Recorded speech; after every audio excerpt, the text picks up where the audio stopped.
I don't remember the moment my heart stopped behaving. I remember the ceiling. Hospital ceilings have a particular indifference.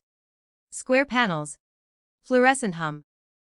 The kind of light that doesn't care whether you live under it or die beneath it. I was staring at one when the nurse said. My blood pressure was dropping again.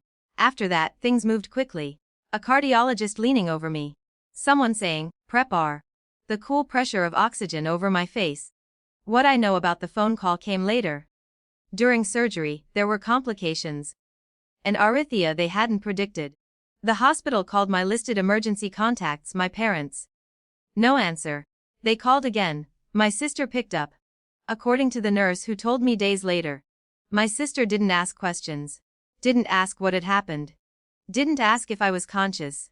She's not our problem anymore, she said, and then she hung up. The nurse hesitated before repeating it to me, like she wasn't sure I should hear it.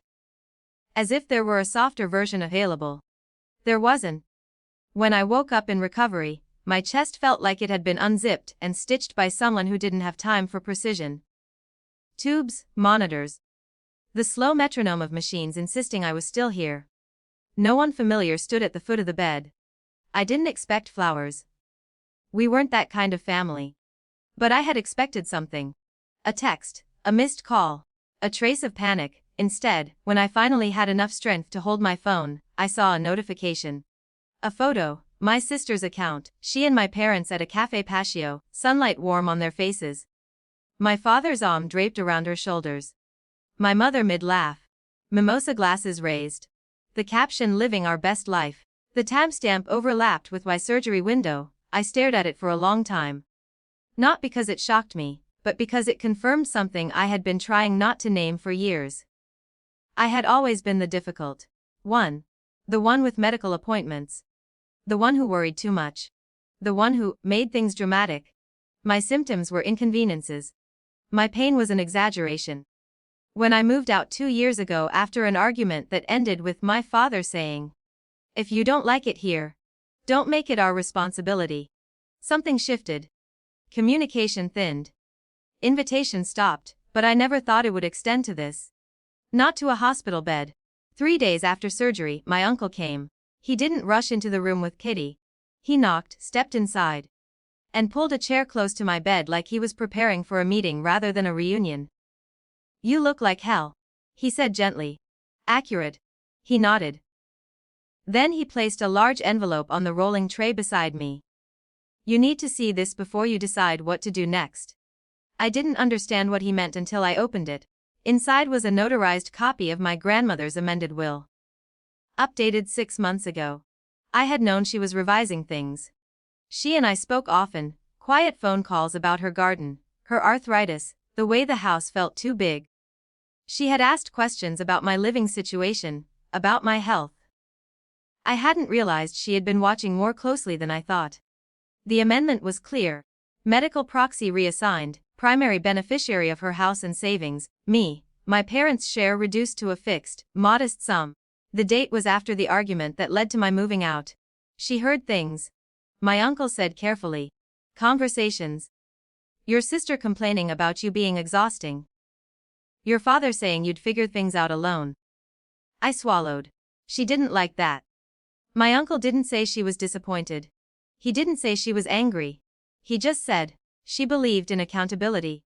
The external shift came quietly but unmistakably. A hospital social worker and an ethics coordinator visited my room that afternoon.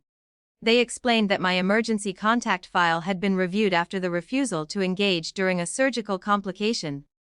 It was documented. They asked me, calmly, if I wanted to update my designated contacts. It wasn't dramatic, no raised voices.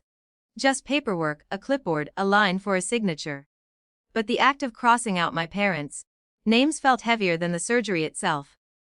Authority didn't punish them. It simply recorded what they had chosen to be. Irrelevant. I wrote my uncle's name in careful ink. My father called a week later, not to ask how I was healing. He referenced the will directly. "We heard about your grandmother's changes. We think there's been a misunderstanding." I was sitting upright by then, stitches pulling every time I breathed too deeply. "There wasn't," I said. A pause. "Well, you know how families are. Things get said. Yes, I replied. They do.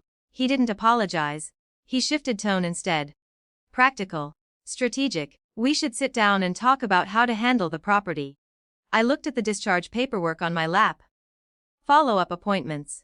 Medication schedules. Restrictions on lifting heavier than 5 pounds. I've retained counsel, I said. My voice surprised me with its steadiness. Discussions about the estate can go through them. Another pause. You're going to involve lawyers. It's already done. There was a flicker in his breathing, irritation, maybe disbelief. As if I had stepped out of a role he had assigned me. The dramatic one, the dependent one, the problem. I hope you recover well, he said finally. It sounded like an afterthought. Healing isn't cinematic, it's slow showers where you avoid looking at the scar.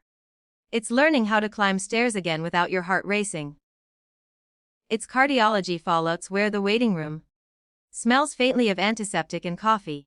At my first appointment alone, I filled out the intake form, emergency contact. I wrote my uncle's name again. No shaking hand, no second thought. I didn't post about my surgery. I didn't comment under the brunch photo. I didn't block anyone. Silence can be louder than confrontation. A month later, my sister sent a message. You didn't have to make this so extreme. I read it twice. Extreme. I had almost died. I didn't respond. When I drive past my grandmother's house now, the one that will legally become mine, I don't feel victorious. I feel responsible. Power doesn't feel like revenge. It feels like paperwork filed correctly. Boundaries held without shouting. Medical forms updated. They didn't show up when my heart faltered. That's not something I can edit or reinterpret. But I can decide who answers the phone next time.